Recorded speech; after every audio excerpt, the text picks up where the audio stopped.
আসমান থেকে আরেক আসমানের ফেরেশতারা ডবল থেকে ডবল এইভাবে বান্দাকে সম্বর্ধনা দেওয়ার পরে আমার আল্লাহ পাক রব্বুল আলামিন ডাক দিয়া বলবেন, আমার এই বান্দার রূহটাকে এই লিনের মধ্যে নিয়ে যাও। বলেন সুবহানাল্লাহ। কোথায় নেওয়া হবে?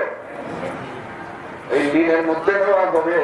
এই লিনের মধ্যে নিয়া এই মুহূর্তে আল্লাহর বান্দারে তার দেহটারে কবরের মধ্যে আপনার সমর্পণ করিয়া বিসমিল্লাহি ওয়া আলা মিল্লাতি রাসূলিল্লাহ বলিয়া কবরের মধ্যে আল্লাহর বান্দাকে সমর্পণ করবেন।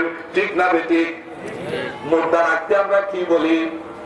জোরে বলেন, কি বলি? মাতুন না দিয়ে আপনারা কইলে কি শরম লাগবে? বলবো বিসমিল্লাহি ওয়া আলা মিল্লাতি রাসূলিল্লাহ। বিসমিল্লাহি ওয়া আলা মিল্লাতে ইরশাদ হইলি, মিল্লাতে শেখ হাসিনা, মিল্লাতে জিয়াউর রহমান, কি কথা?